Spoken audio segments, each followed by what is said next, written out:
میں انجینئر صاحب فطرت کو سمجھنے کی کوشش کر رہا ہوں اور نئے نئے مسائل میرے سامنے ہیں. ابھی ریسنٹلی ایک ڈاکومنٹری بھی ایسی آئی کہ جس میں دکھایا گیا کہ انسان اپنی لائف کے کچھ سال کچھ ڈی این ایز اور اس طرح کی سائنسی جدت کے تحت کسی کو بھی ڈونیٹ کر سکتا ہے, اس کے عوض پیسے لے سکتا ہے.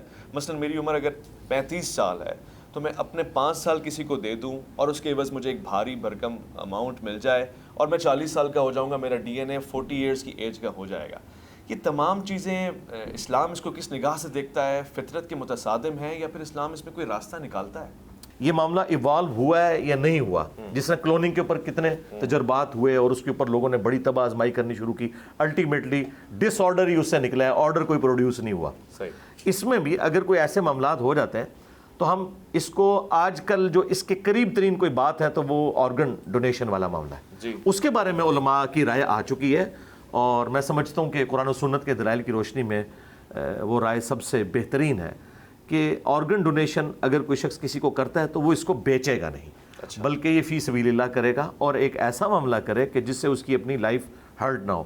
مثلا لیور ٹرانسپلانٹ جب آپ کرتے ہیں تو لیور کے اندر اللہ تعالیٰ نے ایک خوبی رکھی ہے کہ جب آپ کاٹ کے کسی کو ڈونیٹ کرتے ہیں کچھ عرصے بعد آپ کا لیور بھی مکمل ہو جاتا ہے اور اس کا بھی مکمل ہو کے اتنا ہی بن جاتا ہے. اس کے اندر یہ یعنی کیپیبلٹی موجود ہے. اسی طریقے سے گردے ہیں, ایک گردے کے ساتھ بھی آپ اپنی زندگی گزار سکتے ہیں. لیکن اگر کوئی شخص یہ کہتا ہے میں اپنا دل ڈونیٹ کر دیتا ہوں یا دماغ ڈونیٹ کر دیتا ہوں تو وہ تو خود جو صحت مند آدمی تھا وہ تو اپنے آپ کو خراب کر بیٹھا. اس کی اسلام میں کوئی اجازت نہیں ہے کیونکہ وہ تو بالکل ٹھیک ہے اپنی جگہ. دوسرے میں جب آپ یہ ساری چیزیں فٹ کریں گے تو اس کے بعد چانسز ہیں کہ وہ اس کے ساتھ کمپیٹیبل ہے کہ نہیں, کیونکہ باڈی تو ریئیکٹ کرتی ہے. تو آپ ایک جو بندہ صحیح سلامت موجود ہے اس کی لائف کو سٹیک میں نہیں لگائیں گے کسی دوسرے بیمار کو ٹھیک کرنے کے لیے. اور یہی ہم اصول اس کیس میں بھی اپلائی کرتے ہیں کہ اگر کسی عورت کی لائف کو تھریٹ ہے تو سب سے پہلے عورت کی جان بچائی جائے گی. جو اس سے پیدا ہونے والا بچہ ہے اس کو سیکنڈلی ہم دیکھیں گے, ابھی تو دنیا میں آیا ہی نہیں ہے نا اور وہ انیشیل سٹیج کے اوپر ہے, اس کی لائف بچانا زیادہ ضروری ہے. تو اس طرح کی چیزیں دیکھی جائیں گی. تو اس میں بھی علماء نے یہی بات کی ہے اور میں اس سے سیکنڈ کرتا ہوں کہ آرگن ڈونیشن فی سبیل اللہ ہونا چاہیے. خواہ وہ بلڈ کی فارم میں ہو یا آنکھیں کسی نے ڈونیٹ کرنی ہے یا کسی نے اپنا گردہ دینا ہے, اس کے پیسے نہ لیے جائیں بلکہ یہ فی سبیل اللہ ہو, اللہ تعالیٰ کی راہ میں. اور اس کی اصل وہ آیت ہے قرآن حکیم میں کہ تمہارے لیے 4 چیزیں حرام کر دی گئی ہیں. اور یہ آیت اللہ تعالیٰ نے سورۃ البقرہ میں, سورۃ النحل میں, سورۃ المائدہ میں نازل فرمائی اور سورۃ الانعام میں 4 جگہ کہ تمہارے لیے حرام کر دیا گیا ہے مردار, بہتا ہوا لہو, خنزیر کا گوشت اور وہ ذبیحہ جس کے ذبیحے کے وقت غیر اللہ کا نام لیا جائے. لیکن ساتھ یہ ہے کہ اگر کیٹاسٹرافک کنڈیشن ہو, تمہارے اندر بغاوت نہ پائی جاتی ہو, حد سے پھلانگنے والا کوئی اس طرح کا ایلیمنٹ نہ ہو, تو پھر اللہ تعالیٰ اس کے اوپر کوئی گرفت نہیں فرمائے گا. یعنی ہے تو حرام ہے لیکن اس وقت اللہ تعالیٰ کی شریعت کا قلم اٹھ جائے گا.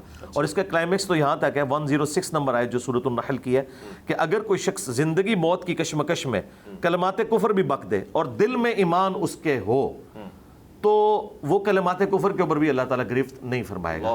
ہاں جی, تو یہ وہ چیزیں ہیں جو ہمیں گائیڈ لائنس دیتی ہیں کہ اس طرح کی صورتحال میں ہم نے معاملات کو لے کے کیسے چلنا ہے. تو جو آپ یہ کہہ رہے ہیں اگر بالفرض یہ مستقبل میں کامیاب ہو جاتا ہے اس طرح کا معاملہ کہ کوئی ایسا کرنے میں کامیاب ہو جاتا ہے اور کوئی ایسی سچویشن سامنے آ جاتی ہے تو ہم یہی کہیں گے کہ پھر وہ بیچے نا, ٹھیک ہے.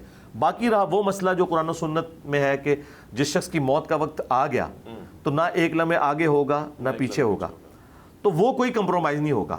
اگر یہ چیز کامیاب ہے تو سمجھ لیں کہ اس کی تقدیر میں یہ لکھا ہوا ہے کہ یہ اپنی لائف ڈونیٹ کرے گا. ہاں جی, یہ تقدیر جو بدلتی ہے وہ انسان کی اپنی ایکٹیویٹیز سے, جس طرح بخاری مسلم میں حدیث ہے جو شخص یہ چاہتا ہے کہ اس کی عمر دراز کر دی جائے اور اس کے رزق میں کشادگی ہو تو اپنے رشتہ داروں کے ساتھ حسن سلوک کرے. اب یہ بھی تقدیر میں لکھا ہوگا کہ یہ شخص اپنے رشتہ داروں سے حسن سلوک کرے گا, اتنے سال کے لیے ہم اس کی لائف کو بڑھا دیں گے.